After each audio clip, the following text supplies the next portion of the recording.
নমস্কার, e learning গ্রুপে তোমাদের সকলকে জানাই স্বাগত। আজকে একটা গুরুত্বপূর্ণ খবর নিয়ে চলে এসেছি, সেটা হলো আমরা প্রত্যেকেই দেখতে পাচ্ছি ওবিসির জন্য, মানে বলতে গেলে ওবিসি একটা মাথা ব্যথার কারণ। পিএসসি, পিআরবি থেকে শুরু করে আমাদের এসএসসি থেকে শুরু করে টেট থেকে শুরু করে, মানে বলতে গেলে এক ধাক্কায় সব বন্ধ। এবং আমি আপনাদের বলেছিলাম এই ওবিসির এফেক্টটা, এই যে নতুন যারা এইচএস পাস করে কলেজে ভর্তি হবে, কলেজে ভর্তির ক্ষেত্রে প্রভাব পড়বে, এবং সত্যি তাই প্রভাব পড়ছেও। আমরা দেখতে পাচ্ছি প্রত্যেকটা কলেজে এখনো সেভাবে মানে যে নিয়োগ যে পোর্টালগুলো, সেই পোর্টালগুলোই ঠিক মতন চালু হয়নি। এবং গত দিন আমরা একটা জিনিস দেখেছি, যাদবপুর ইউনিভার্সিটি পোর্টাল চালু করেও সেই পোর্টাল উইথড্র করে নিল।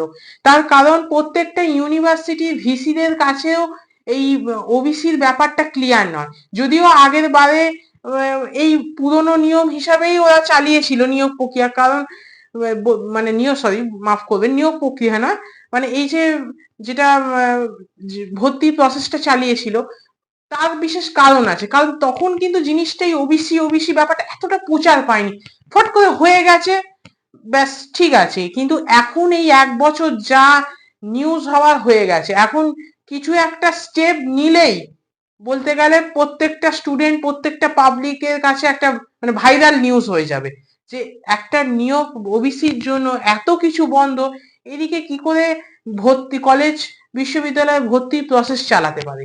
এবার এই সূত্রে বলে রাখা ভালো, প্রত্যেকটা ইউনিভার্সিটি ভিসিরাও প্রত্যেক মানে আমাদের প্রশাসন, ওয়েস্ট বেঙ্গলের প্রশাসক বা অ্যাডমিনিস্ট্রেশনের কাছে গিয়ে জিজ্ঞাসা করছে যে আমাদের নেক্সট পদক্ষেপ কি হতে পারে, কি করে আমরা আমাদের ভর্তি মানে প্রসেসটা চালাতে পারি। তাদের কাছেও কোনো উত্তর নেই, যার জন্য বলতে গেলে সবাই এখন তাকিয়ে আছে গভর্নমেন্টের দিকে, বা কি নির্দেশ আছে, কি নির্দেশ, সেই নির্দেশের বেসিসে মানে নেক্সট পদক্ষেপ গ্রহণ করা যেতে পারে। এবার আমরাও স্টুডেন্টরাও কিন্তু লক্ষ্য করছি, আমি তো ব্যক্তিগতভাবে করছি, কারণ আমি একটা কথা বলেছি, যেভাবে মানে কলেজ বিশ্ববিদ্যালয়গুলো ভর্তি প্রসেস যেভাবে চালানো যেতে পারে, তাহলে সেই প্রসেস, সেই নিয়ম অনুযায়ী পিএসসি, পিআরবি, এসএসসি, টেট, এই প্রত্যেকটা চাকুরিজীবী ছেলেদের নিয়োগ প্রক্রিয়া কেন চালানো সম্ভব নয়?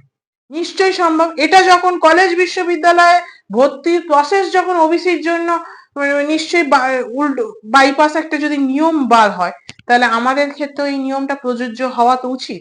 তো যাই হোক, আমি একটাই কথা বলবো, আমাদের কিন্তু লক্ষ্য রাখতে হবে।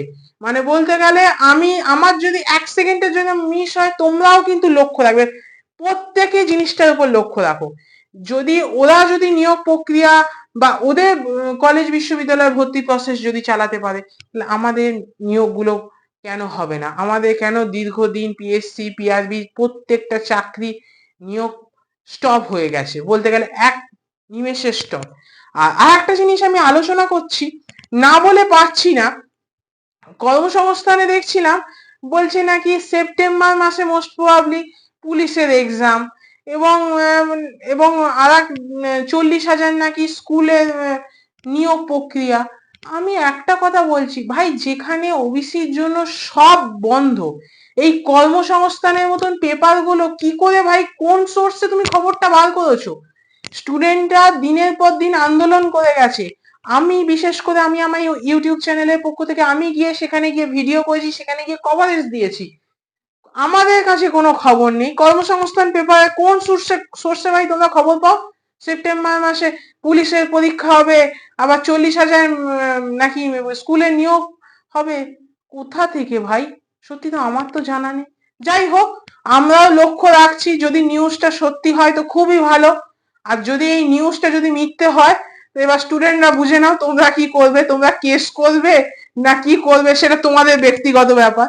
তোমরা যেটা করবে সেটা আমার কমেন্ট বক্সে একটু জানালে ভালো হয়, আমিও তাহলে একটু জানতে পারি তোমরা কি ভাবছো এদের সম্বন্ধে বা কি করতে চাইছো। যাই হোক, ভিডিওটা বেশি বড় করব না, আজ এই পর্যন্তই। দেখা হবে আবার পিএসসি, পিআরবি, মানে এসএসসি, আপনার টেট প্রত্যেকের আপডেট নিয়ে। তার কারণ প্রত্যেকেই তো আমরা ওই একটাই পিন পয়েন্টে গিয়ে আটকে আছি, সেটা হলো ওবিসি, ওবিসি, ওবিসি